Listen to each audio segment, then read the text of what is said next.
Écrivain, historiographe, documentariste, conférencier, Nissimbe Lasconi est un chercheur pluridisciplinaire qui sillonne le monde à la recherche d'informations.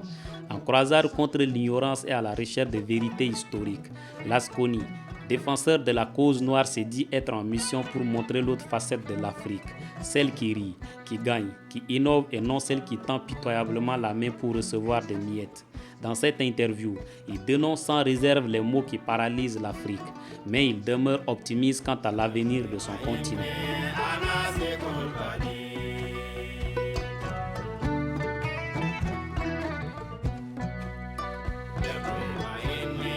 La raison est que je suis contre l'injustice. Partout où il y a l'injustice, je m'insurgerai. Mon pays a connu 3 guerres civiles en 5 ans, les unes plus violentes que les autres. Et on sait qui est à l'origine de cette guerre. Lorsqu'on a perdu des élections, on doit accepter le verdict des urnes. On ne cultive pas la rancune pour venir massacrer le peuple qui vous a défait. Et c'est le cas au Congo. Donc je hais le régime de Denis Sassou Nguesso qui tue encore aujourd'hui, qui a modifié la Constitution, alors que c'est sur cette même Constitution qu'il a taillé sur mesure qu'il avait juré. Donc je ne peux pas supporter cet homme. Et raison pour laquelle, loin du Congo, mieux je me porte. Pour être honnête, Sassou Nguesso est pour moi l'élément le plus détestable du Congo. Il incarne tout ce que je déteste. Et je ne suis pas le seul dans cette position. Il a envoyé des milliers de Congolais en exil. Et pas n'importe lesquels. Toute la matière grise congolaise est quasiment dehors.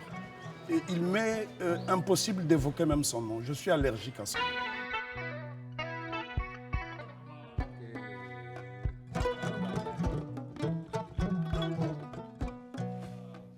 L'Afrique souffre d'un déficit et je me dois de promouvoir une Afrique coquette parce que l'Afrique coquette existe. J'ai eu à parcourir plusieurs régions du globe et je me dis que l'Afrique est un continent béni puisqu'on y a droit déjà à 2 déserts. Le désert du Sahara qui occupe 18% du territoire africain et le désert du Namib qui fait jonction avec le désert du Kalahari qui représente 12%. Nous avons 30% de désert et nous avons la plus grande réserve hydraulique au monde, le bassin du Congo. Je pense que lorsqu'on a ça sur un continent, on se doit d'être optimiste. Je suis là pour combattre l'afro-optimisme en montrant ce qu'il y a de coquet en Afrique. Je sors d'Éthiopie où je suis resté 2 mois. Lorsqu'on a visité la Libella, chantier initié par l'empereur Gadla la Libella au XIIe siècle, qui s'achève au XIIIe siècle, je dis que l'Afrique n'a aucune raison de se faire des complexes. Et sans doute ce discours qui me vaut l'hostilité de beaucoup de gens.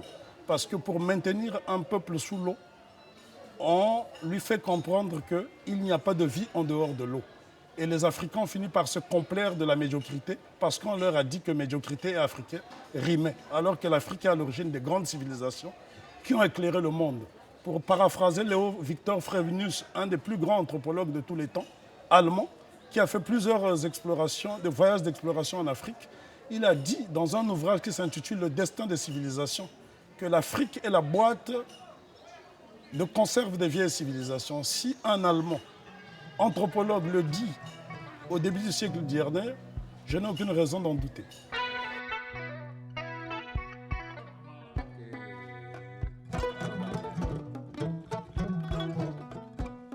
Je ne me définis pas comme un kémite, je me définis tout d'abord comme un panafricaniste. Donc le panafricanisme peut tout englober parce que le panafricanisme est avant tout une idéologie de solidarité parce que l'Afrique se trouve au-delà des mers. L'Afrique a eu à subir plusieurs razzias qui ont qui ont engendré une hémorragie de la population. Donc une bonne partie de la population africaine se trouve hors d'Afrique.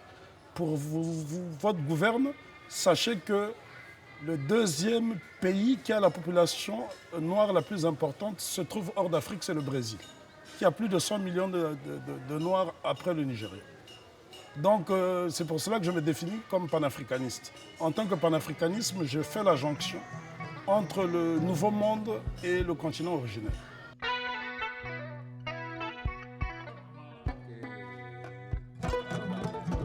Le premier qui m'inspire, c'est Marcus Garvey, père du panafricanisme des peuples, qui a dit « A people without knowledge of their past history, origins and culture is like a tree without roots ». Un peuple qui n'a pas la connaissance de sa culture et de son passé comme un arbre sans racines. Je pense que c'est ça qui fait qu'aujourd'hui, je suis toujours à la recherche de cet ancrage culturel parce que je pense ne pas être assez ancré dans ma culture.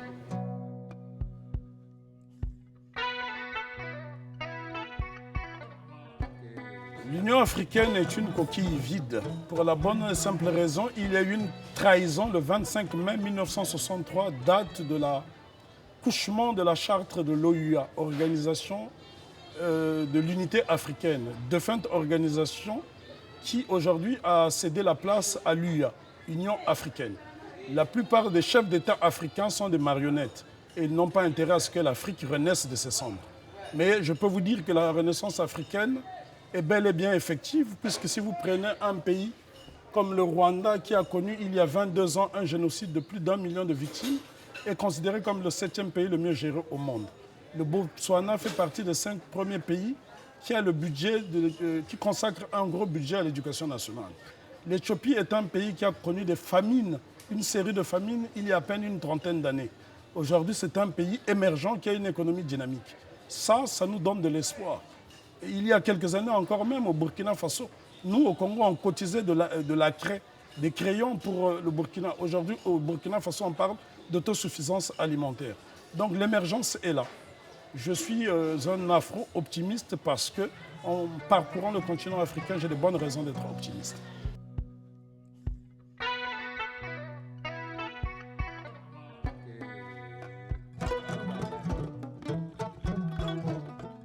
Je profite pour crier haut et fort que j'ai un cerveau en diamant et mon cerveau est productif. Aussi longtemps qu'il sera productif, aucun homme ne sera capable de subventionner le voyage. Je gagne très très bien ma vie.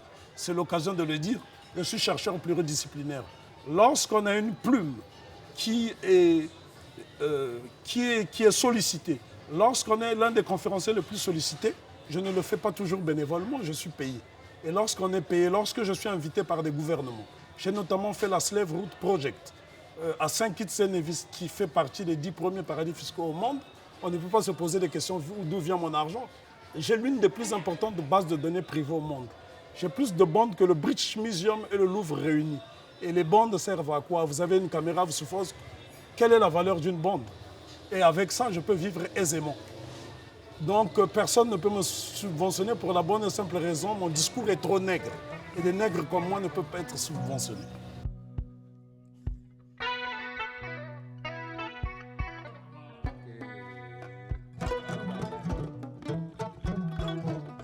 Absolument, très bonne question. C'est parce que justement qu'on insiste sur ce qui ne marche pas qu'on ne voit pas ce qui se passe bien. Prenons le cas du Nigeria. Le Nigeria, c'est plus de 160 millions d'habitants. Le Nigeria est le deuxième producteur de cinéma. Le Nigeria est deuxième dans le domaine cinématographique, allant jusqu'à griller la politesse aux États-Unis d'Amérique. C'est quand même pas une chose banale. Le Nigeria a des pôles d'excellence comme l'université d'Ibadan qui forment des scientifiques.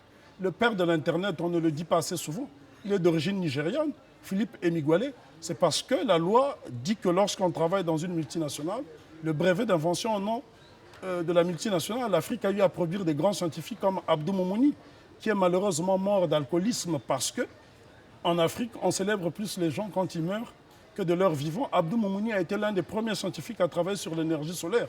L'université de Niamey porte son nom. Il faut mettre en exergue tout cela. Il y a des architectures en Afrique, mais malheureusement, nos architectes sont tellement formatés que la ville africaine est reproduite sur le modèle colonial. C'est ce qui explique qu'il y ait une bidonvillisation de nos villes. Parce que la ville africaine n'est pas pensée en fonction de nos réalités. C'est pour cela que lorsque vous allez par exemple dans des villes comme Nairobi, vous avez des gratte-ciel et à côté vous avez des maisons de fortune. Vous allez à Abidjan partout parce que la ville africaine n'est pas pensée. L'architecture est une identité urbaine. Si vous allez à Tchébélé, vous avez une architecture Cassena, ce qu'on appelle l'architecture en 8. Et l'habitation Cassena est la seule habitation au monde qui prévient l'habitant avant de tomber. Il faut que les Africains aillent s'imprégner de ces réalités pour produire des merveilles. L'Afrique a été brillante par le passé parce qu'elle avait un système éducatif en béton. Malheureusement, une fois qu'elle a eu à rencontrer des envahisseurs, il y a eu une discontinuité historique. La rupture historique a fait beaucoup de mal à l'Afrique. Et je ferai mienne l'adage du professeur Kangé Wane qui dit que je peux pardonner aux colonisateurs de m'avoir volé les terres.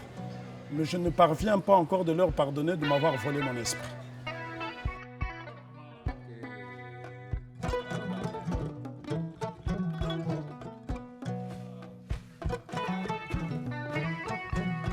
Il n'y a pas un modèle démocratique universel. Chaque pays adapte la démocratie en fonction de sa réalité. La démocratie américaine n'a rien à voir avec la démocratie française ou anglaise. Prenons le cas par exemple de la Grande-Bretagne, qui est une grande nation, dite démocratique. La Grande-Bretagne n'a pas de constitution écrite. Quand on sait qu'en Afrique, on a souvent des crises constitutionnelles. Dès qu'il y a une élection, chacun interprète la constitution à sa manière. Et c'est ce qui a donné la crise en Côte d'Ivoire, c'est ce qui a donné la crise au Congo-Brazzaville, au Gabon, etc. Le problème est que nous nous focalisons souvent sur ce qui ne marche pas. Parce que les Africains ont le regard tourné vers l'extérieur. Si on prenait un peu plus de temps de regarder l'Afrique, on se rendra compte qu'il y a beaucoup de pays qui peuvent inspirer. Prenons le cas de Botswana. Le Botswana n'est pas membre des institutions de Bretton Woods. Le Botswana n'est pas membre du FMI. Le Botswana n'est pas membre de la Banque mondiale. C'est l'un des pays qui n'est pas endetté en Afrique. On n'en parle pas. C'est un pays qui a des excédents de lait ouche. Chaque matin, les enfants ont droit à un petit déjeuner. Ils pourraient même prendre leur petit déjeuner 3 fois le matin. On n'en parle pas assez. Je pense que ce sont des exemples. Des bons exemples, il y en a en Afrique. Prenez un pays comme le Burkina Faso. Moi, le Burkina Faso, pour moi, est un modèle en matière d'agriculture. C'est un pays où il pleut rarement. Contrairement au Congo, il pleut 10 mois sur 12. Et quand j'arrive ici, je suis agréablement surpris de voir tant de fruits, tant de légumes sur les étals des marchés. Ça, ce sont des choses qu'il faut montrer. Un pays où il pleut rarement, où il y a une aridité et on produit beaucoup de nourriture, c'est très important. Au Burkina Faso, on mange avec si peu. C'est l'une des raisons pour laquelle je suis souvent ici, parce que je suis un épicurien. Et au Burkina, on ne peut pas souffrir d'anorexie.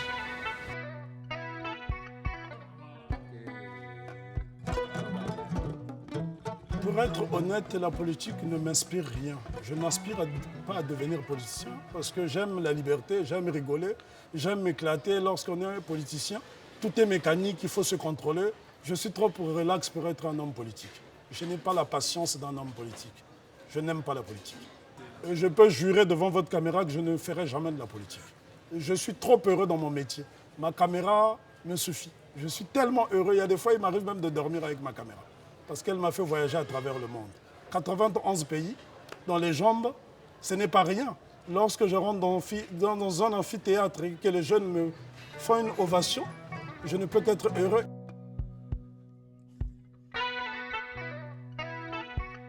Mon rêve pour le continent est celui de voir ce continent aller vers l'unité. Parce que les frontières artificielles desservent le continent. Et il nous faut aller vers un État fédéral. Le micronationalisme est périmé. L'avenir appartient aux grands ensembles. Et comme le dit si bien un proverbe burkinabé, unis les tisons s'allument, séparés ils s'éteignent.